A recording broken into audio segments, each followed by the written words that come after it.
Welcome to episode 100 of the Forward from 50 podcast, where we're interviewing people over 50 who are pursuing new direction for their lives. It's an opportunity for men and women to tell their stories, their way, and in their own words. I'm Greg Gerber, the founder of Forward from 50, and your host for today's show. Reaching our 100th episode is a milestone event for me and for Forward from 50. Today I have the pleasure of speaking with Vincent Pugliese. He is an entrepreneur, author, and coach who has dedicated his career after turning 50 himself to helping others find financial and personal freedom. Vincent played a pivotal role in the creation of Forward from 50. That makes him the perfect guest for our 100th episode. His own journey, from being a disillusioned employee stuck in a limited career to building a thriving business and embracing a life of purpose, is both relatable and motivating. In this conversation, Vincent shares powerful insights on how people over 50 can rediscover their passions and build meaningful work on their own terms. More importantly, he shows how anyone can make extra money by serving others in the new membership economy. So get ready for an episode packed with wisdom, energy, and lots of practical advice. Please welcome my mentor and friend, Vincent Pugliese, to the show. Thanks for joining me today, Vincent. I really appreciate it. This is an interview I have wanted to do for a long time because you are like a partner in developing Forward from 50. So I wanted to interview you for our 100th episode just because it was you who helped me found it. I appreciate that. It's an honor. So I'm excited for this. Thank you. And you're over 50 now yourself. Yeah, a couple years over 50. Okay. So yeah, that surprised a couple of people recently, which was fun to hear. Right. When we had first had our conversation about Forward from 50, I don't think you were there yet. You were on the cusp of it. Probably on the cusp, That's on the edge.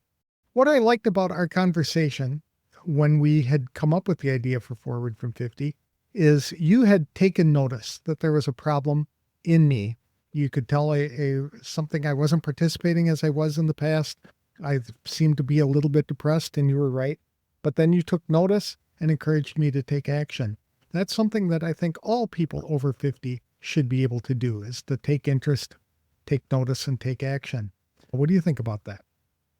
100%. As you and I were talking before we get started, I think it's so undervalued, people over 50, people over 60, the way society kind of treats everybody, right? It's almost, okay, now you did your part, now step aside.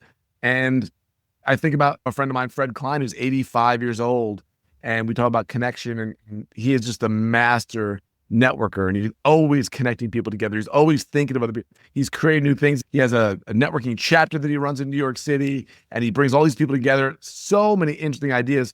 He's 85, and the value he brings because of his knowledge and experience is unheard of. Something that I could never do when I was 25. And that should only increase over time. And the fact that we devalue it, and then we have this whole retirement conversation, which I can't stand. I never plan to retire. I'll just keep doing something that I want to do, and I'll keep improving it so that I can do what I want to do. Exactly. But the idea of not doing anything, I think that's, I'm going off on a tangent. I think it's an employee mindset that was taught, meaning hate your job for 30 or 40 years and then just plan to get out of it. And you're so tired of it, and you're so tired of working for people that you just don't want to work anymore, as opposed to start doing work that you enjoy. Start optimizing it. Get rid of the things you don't like and keep doing more of the things you do. I'm 53 and I can legitimately say there's hardly anything I do that I don't enjoy. And it's not because I won the lottery. It's because I'm constantly tweaking it month by month to be like, what do I like? What I don't like? And you've probably seen it even within our communities. Like, I'll make changes and I'll make shifts and I'll make pivots. And sometimes it takes people off guard because I know this is the direction I want to go. And if you're with me, great. If you're not, it's been fun. But I'm never going to get stuck in a spot where I'm like, I don't like the work that I'm doing. But it requires a lot of thinking and planning to do that. That's right. And I think a lot of seasoned citizens find themselves in that kind of pickle. Society tells them it's time for them to retire. Normally around 50, 55 is when you start getting that nudge to move on and things like that. You start getting the AARP card in the mail. Exactly. That's right. And it's so unfair because people are living into their 70s and 80s. They're going to work for 30 years and then rest for 30 years. That just doesn't make any sense at all. No, not only in terms of your livelihood and your energy, but even in terms of your income. Mm-hmm. Like, how silly is, like, make a certain amount of money, struggle these 25 years while you're raising your kids, save what you can. Hopefully that's going to grow to a point where you can live off of 4% of it and dwindle that down. So you get this race against time to, can I spend enough? Am I going to make it? What a depressing way to go about our lives, as opposed to, no, I have value and I'm going to keep having my income go up, and I'm going to keep having my investments and my net worth go up, but I'm going to continue to do things that earn income so that that it blurs the line. What exactly is retirement? But I think it's an employee thing. I don't think it's in the entrepreneur space. I don't hear that word very much, because who's thinking about retirement? We're thinking about the next thing we're going to build. That's so right. I think there's two different worlds out there that are confused on this. Is it hard for seasoned citizens to make that shift from the employee mindset to the entrepreneur mindset? I think it is hard because they've just not done it. Mm-hmm. But the ones that have been in it, it's not hard at all. Like, I'll talk to 63-year-olds and they're on fire. They're like, you would never know they're 63. They got energy, they got ideas, they want to plan stuff. And then I'll talk to 58-year-olds that are just done. They're burned out. And then I'll talk about some of the stuff that I talk about, and deer in the headlights, blank stare. They don't get any of it because it requires a completely different mindset and approach than going to get a job. You're right. But with this space, it's a lot of back work. It's a lot of foundational work to get something up and going. But when it starts going, it's like the Zig Ziglar line, like, you keep priming the pump and you're priming the pump and nothing comes out. And you keep doing it, and then eventually a drip comes out, and then a little bit more, and then it's flowing. Mm-hmm. That's entrepreneurship. The employee world where I was in earlier is get a job. There's not a whole lot of foundational work to it. Maybe going to college, but often that is not even geared towards the career you're going to be in. Mm-hmm. But apply for a job, you get it. Then you get paid 2 weeks later, and you might not have done very much. And it's this thing like, okay, it doesn't require a whole lot of work. In this space, and I don't know if I've ever even talked about it this way, in this space, there's a lot of work that goes in terms of building your network, in terms of building the content, whatever you're creating, in terms of knowing how to make an offer, right? Knowing how to sell something that's more valuable to them than what they're physically paying for it. Your history involves both entrepreneurship and a job. Talk to us a little bit about that. What did you do before you turned 50? Yes. The early years, what didn't I do? I wasn't the quintessential student. I barely graduated high school, learned on the last day of high school that I was even graduating, a 1.9 GPA, going nowhere fast. Had 5 or 6 majors in community college. So I was barely sticking around in community college, and all you have to do is breathe to get in. And I was barely making it there until I found photography, which my dad helped me see that it was possible. Mm-hmm. So I went back and forth in that world in terms of being a freelancer, but then also getting a job. So went back to college for it, and photojournalism, became a newspaper photographer, journalist, and got a job in Evansville, Indiana, which was a great newspaper for a small town. Unbelievable for a photographer. We had the photo editor that was from National Geographic because he was from Evansville, Bruce Bauman. So he brought, we were the envy of a lot of the journalism world for the small paper. But I'll never forget, I got hired in July. I remember we all went out to lunch to a Mexican restaurant on the west side of Evansville. And I remember being in the car, the 4 of us, and I was in the back seat, and I felt like I was in a police car, like I was trapped. I can't get out. I have to go to lunch. I got to now go back to work. My shift ends whenever. I can't just do what I want to do. Mm-hmm. I'm trapped, and I'm trapped here maybe forever. So what I thought was the dream job, which everybody in my school was vying for, I knew within a month, this is not going to last very long because I need to just do my own thing. So I stuck it out for years because my wife, Elizabeth, and I met. We got married. We both got hired at the same newspaper together. And then we decided to start a family.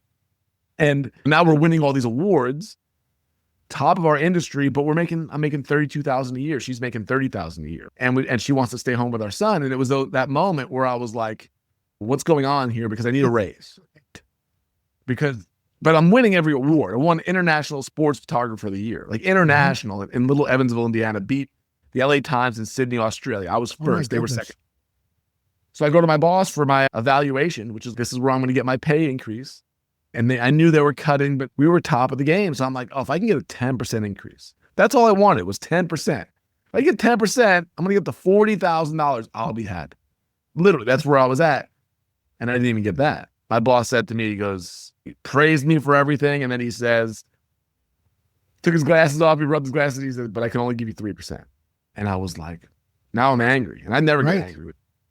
I'm like, because I'm thinking about my wife wants to be home with our kid. And he's a month from being born.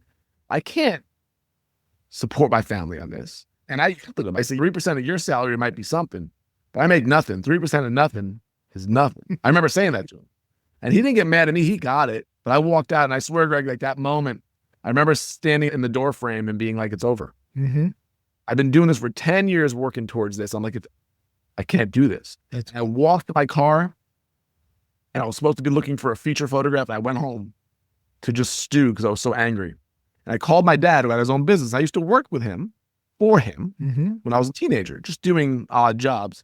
Well, maybe if I can get a little work with my dad, I can make that extra money for diapers and formula, right? Mm-hmm. So I called my dad, and I said, can I do some work? And he's in New York. I'm now in Indiana, 15 hours away. And he said, no. So now even my dad's turning me down. It's like the worst day ever. It's only 11 o'clock in the morning. And he says this to me. He goes, I've been trying to tell you something. You haven't listened.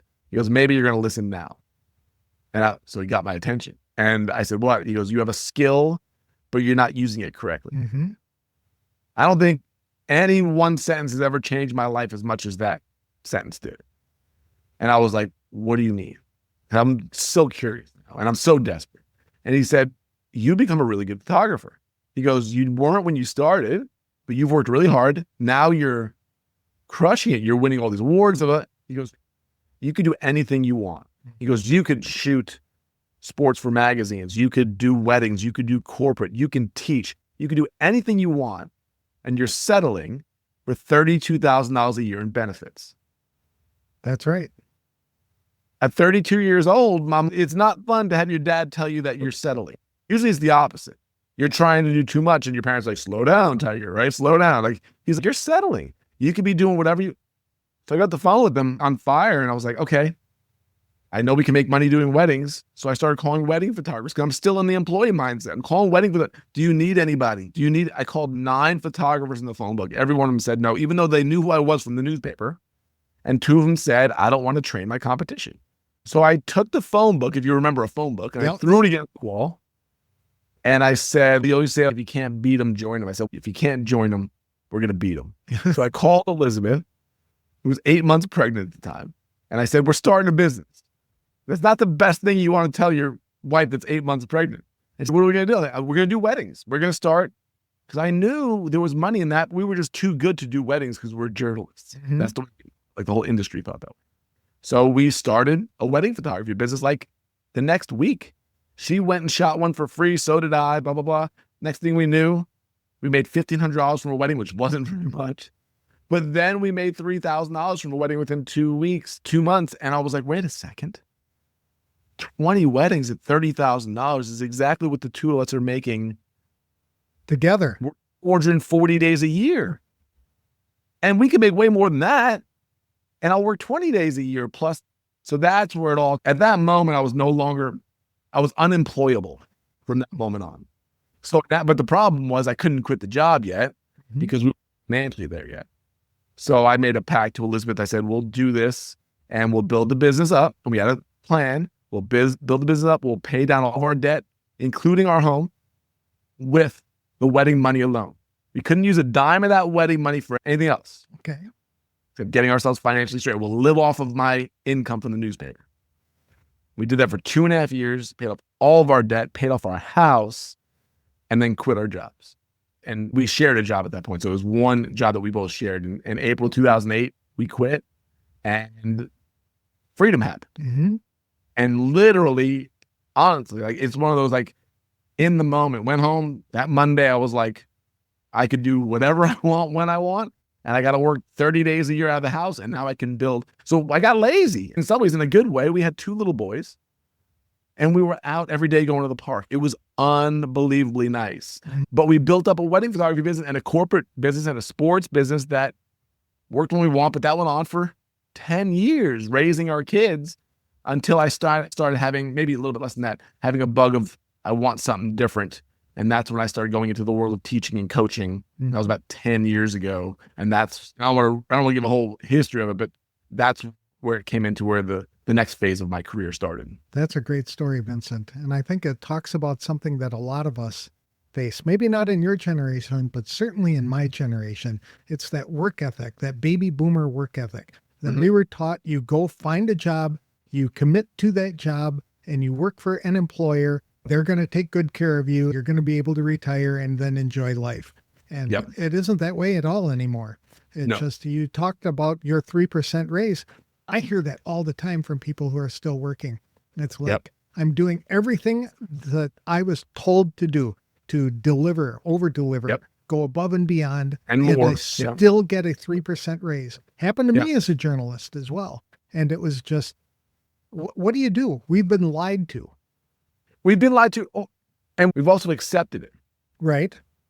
It's both. We've been lied to. We've become such a passive society that we just take it. Thank you, sir. May I have another? Okay. We just take it, as opposed to, and to my credit, I'll say this, the bad comes with some good. Like, I'm a confrontational person. I don't mind confrontation at all. I have no problem. I grew up in a New York Italian family where confrontation is served at every meal. Right? You just put a big bowl of it right out there. And so the idea of arguing and having to argue your point and debating and knowing when to talk and when not to talk. And, my brother, he just passed away a couple months ago, and he trained me well. Being my older brother, if I made a mistake, he'd call me on it right away. And I knew, hey, if I'm going to speak, you better get it right. You better have your facts right. You better be able to debate. He trained me to where, now, I could have used some more decorum in the later years. I think I learned it better then than then. But that ability to debate and not just take what people say at face value, that's what I'm going to do. And just having a whole question of like, why not? And the example of my job was there was a point where I'm working 5 days a week for the newspaper. We're doing weddings and corporate stuff on the weekends and at nights. So the schedule got tiring. We have a little boy at home. I'm exhausted. And one morning, I'm going to work and I'm just tired. And I see Elizabeth in the living room with Andrew, and they're just playing. And I was so tired, I didn't want to walk in the door. And I said, and she hadn't quit the job yet. She was on leave.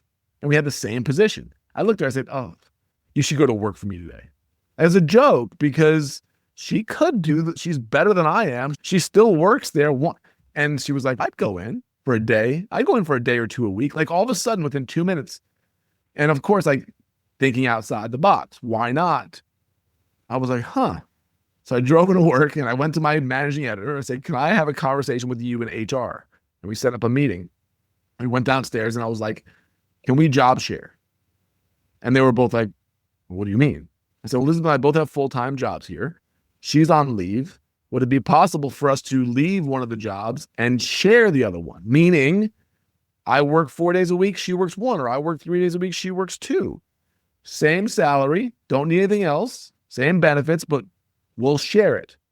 And they looked at me and they said, nobody's ever asked that before. And now I'm waiting for all the, the red tape and the corporate crap that comes with it. And Tom, the guy, the HR goes, I don't see why we couldn't do this. And then my boss, Bruce, said, we like Elizabeth better than we like you anyway, so I'd be happy for this.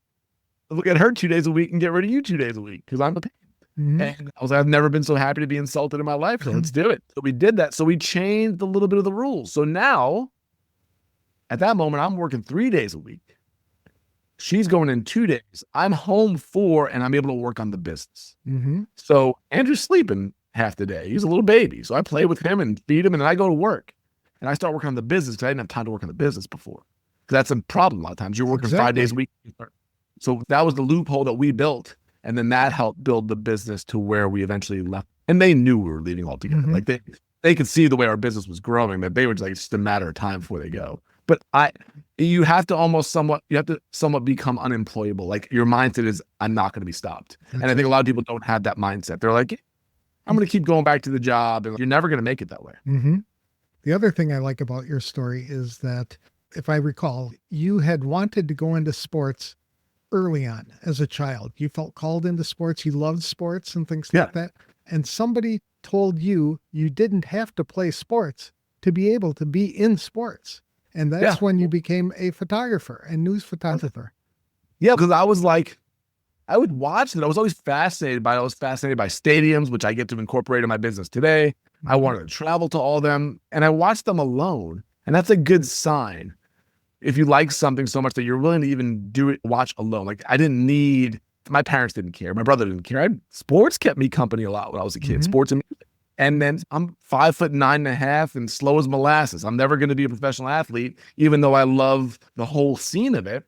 And then, at some point when that was all going on with photography, it was like, you get to, if you do this, you get to be on the sidelines and in the dugout, and that's your career. And I was like, wait a second, that's as close as you can get to it without being it. And so all of a sudden I find myself, I'm a huge Pittsburgh Steelers fan, and I'm on the sidelines next to them as they're winning playoff games. I'm in the dugout with the New York Mets when they're winning. How did this happen? It happened with a vision and then a dream, and then being able to willing to do the work that other people weren't willing to do. I'd go shoot for free. I'd sneak in and buy cheap tickets to games to sneak down to the front row to shoot pictures. That's how I would spend my nights for a couple of years till it got moving. And that's the same thing with entrepreneurship is you've got to be willing to put in the time for a year or two with very little reward and build up your network and connection and your idea to where it starts building for you. It's the same kind of model. Okay. Yeah. So that was absolutely accurate. The other part of this story that I like is that it applies to people over 50 today, because many times we felt called into something as kids, teenagers, etc. We were really wanting to go in this direction, but our well-meaning friends and family said, no, you shouldn't do that. You can't make any money in that. It's not practical. So you have to go give your life to something that is practical while it's stealing your joy one day at a time. So now that they're 50 or over 50, the kids are gone. They often have more time on their hands. Sometimes they have more money. Now's the time to go out and pursue the things. People over 50, pound for pound, are in better shape to do something than just about everybody else. You think about, I'm 53, even if I was in that spot, say right now I'm in a job that I don't like and I'm building something. Our kids now are 19, 17, and 13.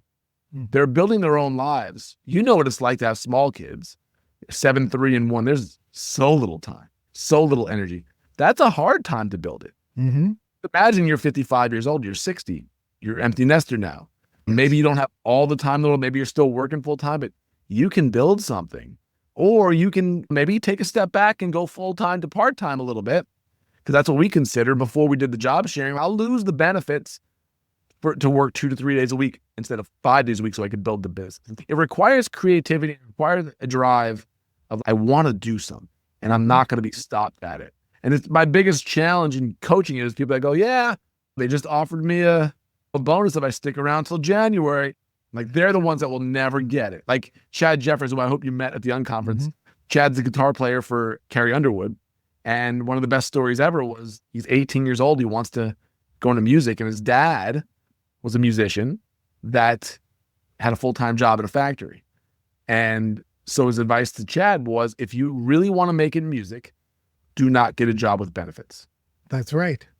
Because if you get a job with benefits and you get used to, even for a month, the benefits that come with it, you will never do the hard work of building it and then leaving that comfort. That's exactly the number one thing I hear most from people is, what about health insurance? I need my health insurance, as though they can't buy it on the market, right? Now, I know people, the caveat I know is people have pre-existing things that sometimes are very significant, right? I don't right now, knock on wood. But at the same time, you got to be real careful with making that an excuse of why you don't do it, because you would be surprised how affordable it could be on the open market if you pay attention to it. Exactly. So we fully self-fund everything, our health insurance, and out of pocket for places that we go, and we have a catastrophic account. Then we've built up savings and then savings upon savings to cover it if it happens. Our emergency funds have emergency funds type of thing. So we don't worry about it. That wasn't the case in the beginning, but every year you build that up more. But yeah, that is the big thing that stops people. But it really comes down to, I hate to say it, but so often it comes down to desire. The people that make it have an unwavering belief that they're going to do the work to make it happen. And the ones that don't will tell me, I did it for 8 months. It was hard, but I got a job back in HR. Okay. You were never probably going to make it anyway. Right. If you're willing to go, like, part of you has to be unemployable. Mm-hmm. I believe. I agree. One thing that I noticed about a lot of retirement planning is it's focused on developing what the experts call passive income, where they're not doing any work and they're still making money. It's possible, I understand, for that to happen, but for most people, they never build up enough passive income to really be able to retire and do the things that they want to do. Other things happen in life. It just happens. There might be a divorce, a major illness, something else that would happen in which they would take a big financial hit and need to start over. And there's a new thing coming out, the membership economy, that is helping people take second chances. Can you talk a little bit about the difference between recurring income and passive income? I think a lot of maybe younger people get caught up in the whole idea of passive income. And for the most part, it's not real, in my opinion. Now, there is some passive income. My investments create passive income.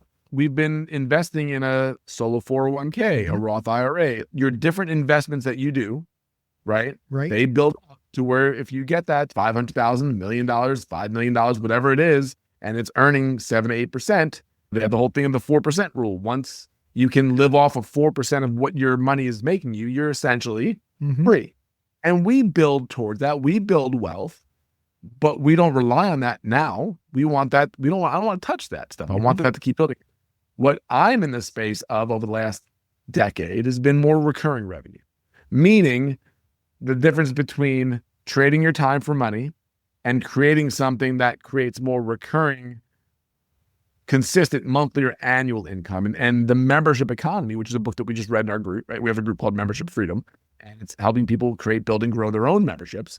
That's what we've done for 10 years. That's how we've gotten freedom from that world we used to be in. We started doing coaching and masterminds, and then realizing, wait a second, we can serve a lot of people in a short amount of time if we can construct some sort of a membership or some type of community that allows people to get great value at a low cost that doesn't require one-to-one time as much. And now we're seeing this blow up because, as you and I said beforehand, like, the membership economy 25 years ago was HBO and newspapers. Right? Or cable, whatever. There was very little recurring revenue that we paid out or that we got in.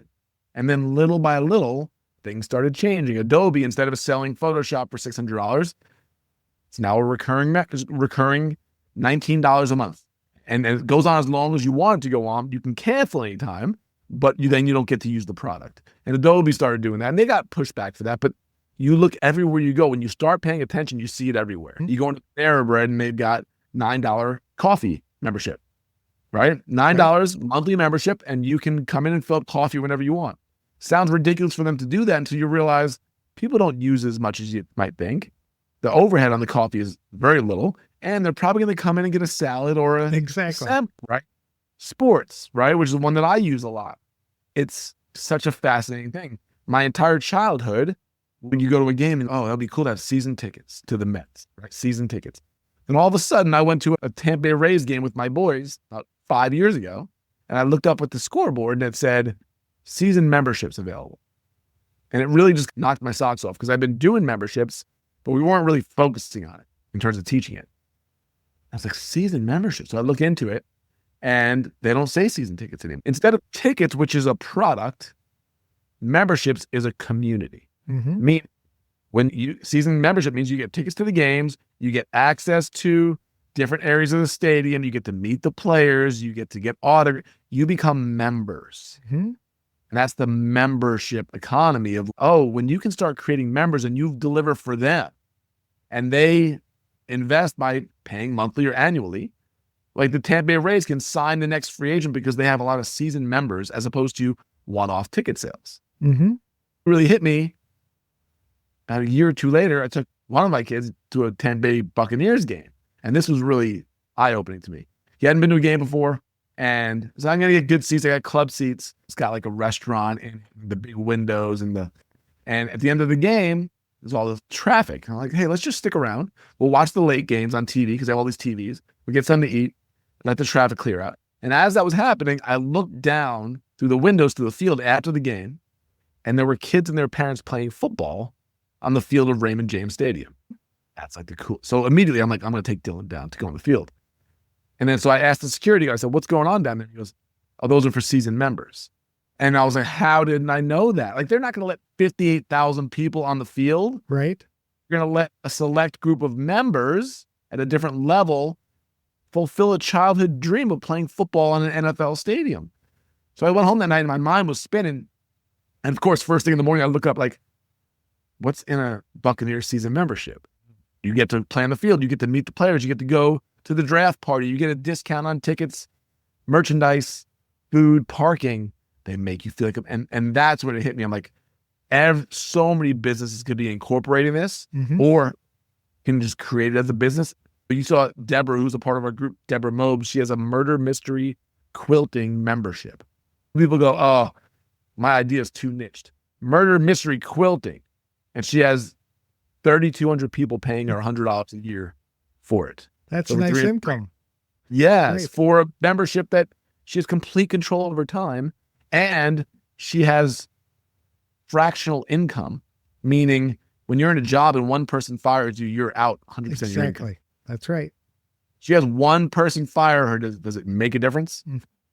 No. Doesn't. If she has 3,100 members, she could have hundreds of people cancel. She's still going to be fine. So the freedom that comes with fractional income, fractional recurring revenue, that's, so when we moved to Florida 4 years ago, we're like, how were we able to do it? Why was it so easy? It was because we had the recurring online revenue, and that's what we focus on teaching and helping.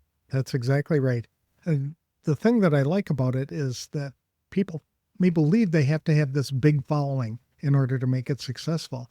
But if you're a seasoned citizen looking for extra income, recurring income, you can have a group with as little as 20 people in it, 50 people paying $10 or $20 a month, and you got enough spending cash to really enjoy your life for a couple of days. Totally. And an exercise I love to give, and this is literally how we started in this space. And it was from a friend of mine that was trying to sell a course. And I'm like, first of all, nobody finishes courses. So much work to put into it that you don't even know unless you have it pre-sold, how you're recording modules. And I was like, so that's what 9 years ago, why don't you do a membership like for these people and just drip it out? And we still call it the Fireside Massacre because I just destroyed them during a fireside. We had a bonfire one night, and I was like, and the whole idea was like 100 people at $100. Now you can go way bigger than that and you can diversify from that. But just the basic premise of, can you create something that 100 people would pay $100 a month for? Create something that 100 people would pay $100 a month for. That's $10,000 a month. Right. You can pretty much at that point build whatever you want if you're not out of hand, because they generally don't take more than a couple hours a week once they're built. Same time, it could be 200 people at $50 a month. I know people that are 1,200 people at $10 a month. I know people that are 200 people at $500 a month. Like, it doesn't have to be like, but that base premise of what income would you like recurring that would pay all your expenses and beyond, and then figure out what the niche is, and build the network and the content around that, make the offers. It's not that complicated until you start talking to people and they make it complicated. But what about this? What about my mother-in-law that's not going to believe in me? What about everything that comes up, as opposed to, here's the facts. Here's what you can do daily to make it happen. There is a group for everything, right? You should be able to For the most whatever part, you're fired up about and create a membership around it, because somewhere in America, there's another 20 people willing to do what you're doing or want to know what you're doing. The problem is, and yes, I can list off some of those bizarre memberships you've ever heard of. The problem is we haven't developed the relationships for people to buy into us because we're so used to applying for a job and then ignoring everybody else, not wanting to be bothered by people and not being involved in social media in terms of connecting with others and commenting on other people's stuff. We haven't built out the network of trust, and we haven't focused on the idea. But if you take one idea, I say all the time, like, a wealth of connection and one great idea will get you freedom every single time. But I spend an hour or two a day on my network and my connections where there's nothing expected. There's nothing that I want from anybody. I just keep in touch with people. It's unbelievable what that will do for you in a year, 2 years, 3 years down the road when you do create something, you do talk about it, And then you do connect with people. And then when you bring those people together as membership freedom, like people are in it and they love the people in it. I don't even have to be that involved, and they still love if you bring the right people. And so you've built community there. That's the thing. More than memberships, I think it's community. They come for the content and stay for the community, right? They come for the content, but they stay for the community. Absolutely. Mm-hmm. That's neat. And when you're talking about wealth of connection, are you talking about mentoring? Is that what people can be doing with this? Or should seasoned citizens still be developing their own network? Because when people think of networking, they're thinking of trade shows that I had to go through at. Oh, see, I don't even think that way. First of all, I hate the word networking because networking is a bunch of people in a room that's too loud and people are handing out their business cards. Exactly. That's right. And it's short, meaningless, surface level conversations. Mm-hmm. I'm talking about one-to-one connection on a daily basis with people in your life, checking in, having conversations, making connections to one another, building a network of people. I want to know everybody in every space because I want to be able to say, oh, they're good for your podcast, or you need to know this person, or how are you doing? The amount of time I get 5 times a day, somebody responding back to me saying, thank you for thinking of me, because I'll just randomly reach out to people personally. What's stunning is how few people do it. And the reason why they thank me for it is because nobody else is doing it. So nice. Like, I just appreciate you thinking of me. That is so undervalued in this society. It's how Forward from 50 started. Because exactly. We're thinking about me. It looks like you might be having some trouble. You want to talk for a bit? That's okay. And that's the whole thing. Like, I will get on conversations. Like, the more I can free up my time, because I do have these income streams to be able to do it, the easier it is. The challenge is, how do you free up that time when you don't have the extra time? And a friend, Laurel Portier, who's just crushing it. She's got $1 million plus Facebook ads business. And we interviewed her for our group one time. And I talked to her one-to-one. I said, how'd you build this? Because I always want to know how people built it from the start. I don't care about how you went from $1 million to 8 million. Like, people want to know how to get from 30,000 to 200,000. Right. Mm-hmm. Beyond that, if you want to go, great. But man, if we can get everybody there. And she said she was working at a television station and she did ads for this television station. Not making very much money, but she was really good at the ads for the station. So she had people asking her, like, how'd you do this? So she's like, let's get on a call. She would get on these 30-minute calls. And she said, Vince, here's how I built it. I acted like every one of them paid me $500 for that call. And she just delivered, gave advice, suggestions, do this, do that, try this, try. At the end of the phone call, they hung up. They're like, oh my God, that was amazing. Guess what? When they went to go do Facebook ads, guess who they called? Her. Guess who they hired? Her. Guess who they recommended? Her. That's what I do all the time. I'll get on a call with somebody, half an hour, whatever, try to knock their socks off, give them as much as I can. I don't feel worried about being taken advantage of. If they do nothing with it, if they don't ever, cool. But the amount of goodwill that comes from doing that, the amount of people that at the end of it are like, is this what you do for a living? I'm like, yeah, it's all I think about in terms of work. Can I join you? Sure. That's how I don't even have, Greg, so often I don't even have to make an offer. They will ask me because there's valuable free advice that was given personally that went above and beyond. That's a hard thing to sell to people because A, it seems like too much work, and B, everybody else won't teach that because you don't make any money up front with it. So I think for seasoned citizens, or especially baby boomers who are used to delivering above and beyond and just working all the time and giving more than they were hired to do and things like that, this works specifically for them because 100%. They're used to doing that kind of thing. And because they are as old as they are and they have been involved in so many things and they've been in business and they know a lot of people, networking is no longer networking. It's more of a connection. That's it. Connection. You want to start a business on this, or do you want to learn about fishing? I know a guy over here who is a great fisherman. Let me connect the two of you. Let me connect you. Or, hey, that's what I'm an expert in. I'm not a fisherman, but if I love talking about fishing, if I did it as a hobby, if I do it for free anyway, what's the thing that you do for free anyway? Right? I connected to people naturally just because I like doing it. I liked having those conversations. Then I turned it into multiple income streams in our business because it was valuable. Everybody's got something, right, that they will do on their own just because, the way I was with sports. Now, can you help other people with that? Right? Can you, that's valuable to them? Can you bring a community together of people that need it and add value? Can you coach them or consult them? All of a sudden, there's people willing to pay because they need your expertise, and everybody's got something. Mm-hmm. That's right. It might not be the most lucrative thing. It might be a lower priced hobby thing, but it doesn't matter. Exactly. Right? Because it goes up in levels. Your hobbies, usually people will pay the least amount to learn and connect. Then there's health, and then there's business and money. And when you get into business and money, people will pay more and more, because with us, if you do the work, your membership should be paid for within a month by the stuff that you're building, and then beyond and beyond. So yeah, I love this conversation, because when you start seeing it, you start seeing people that are older than 50, older than 60, starting to create things. Mm-hmm. And their network, or maybe even their lack of network because they haven't done it yet, but building it up and getting back in touch with people in their lives. First of all, it's enriching. It feels good because we're all kind of lonely. And then you start developing relationships again, and then you build a community around that. And then you get to the point where you're like, is this really work? As Dan Miller would say to me, it's hard to tell if I'm working or playing. And that's exactly the life that I wanted. It's what we created.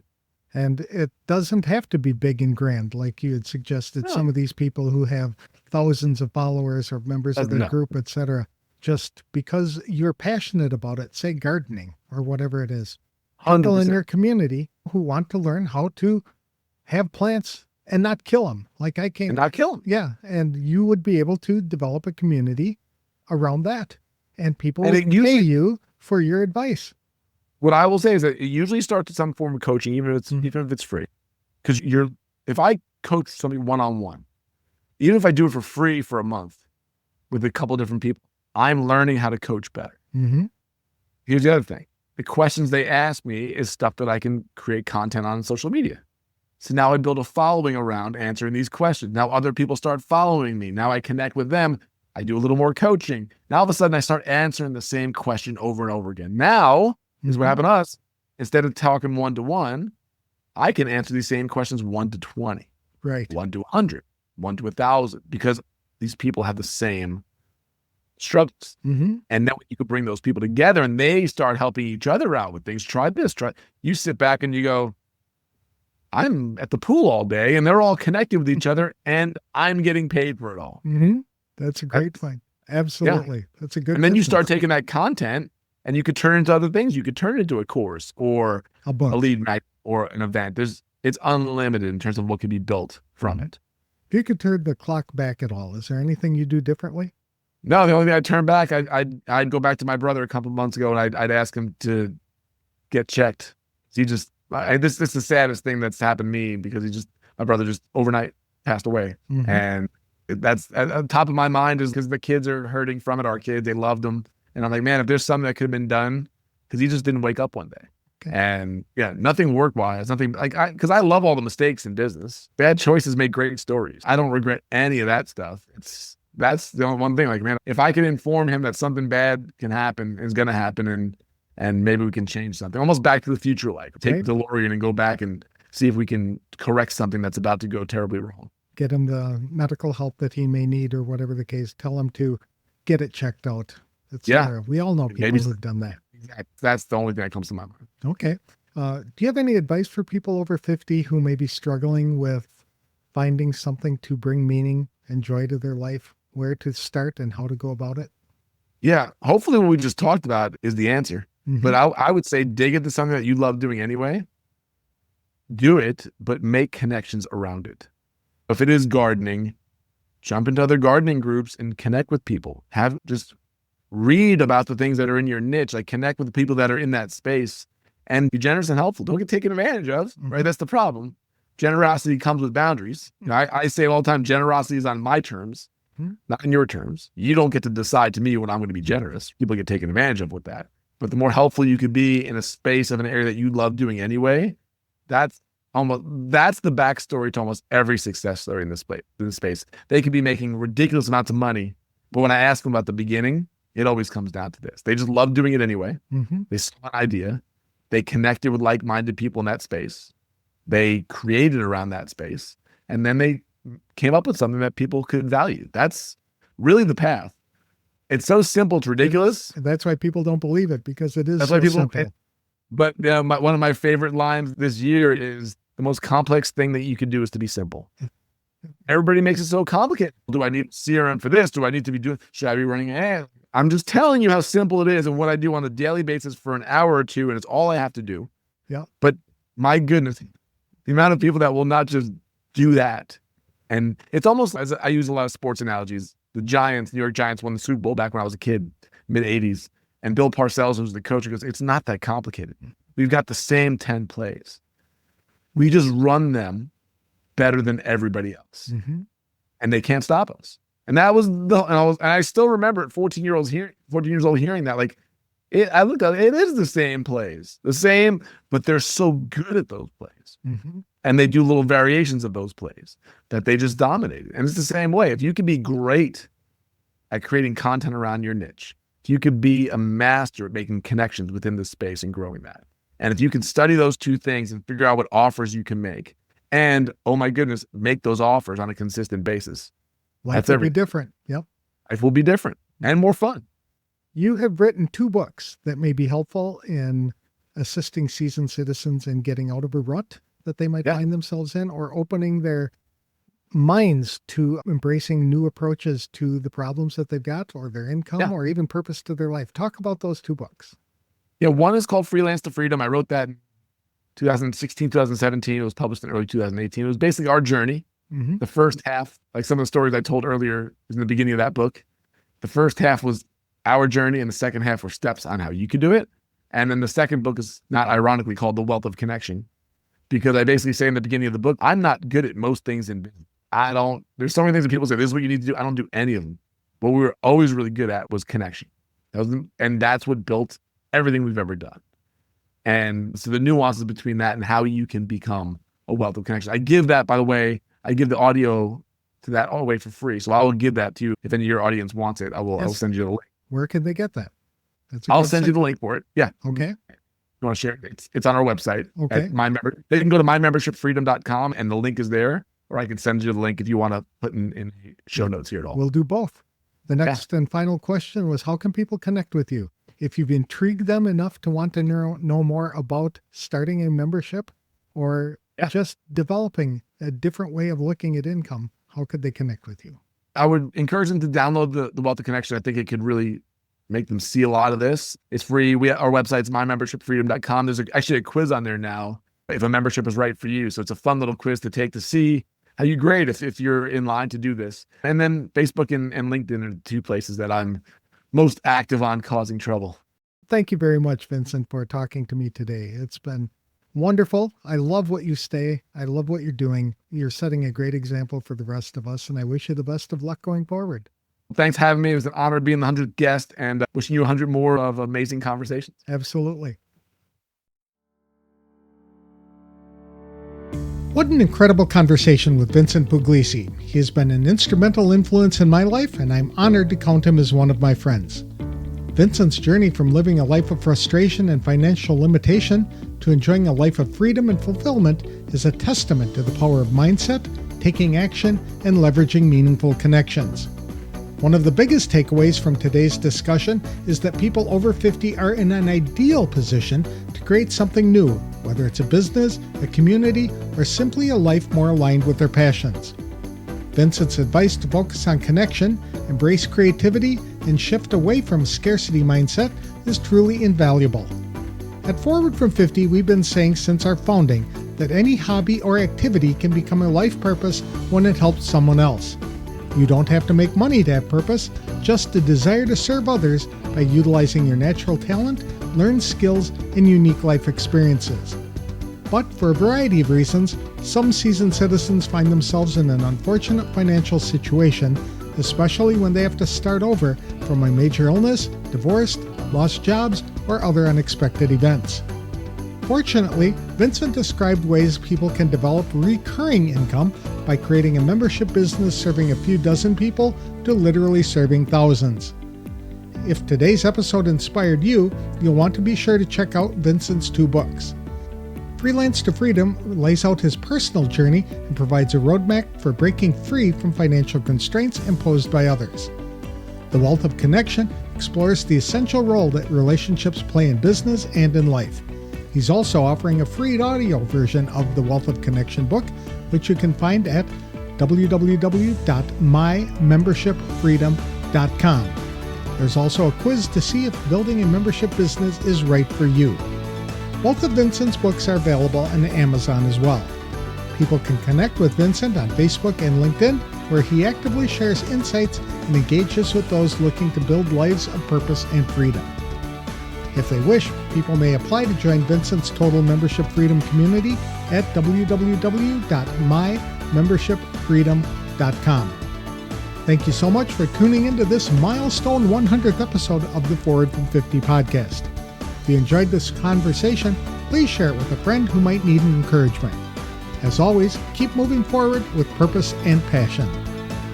There are literally a dozen other interviews that will be released in the weeks ahead. If you're looking for more meaningful life, continue to tune in to see how other people have created more joy and meaning in their own lives.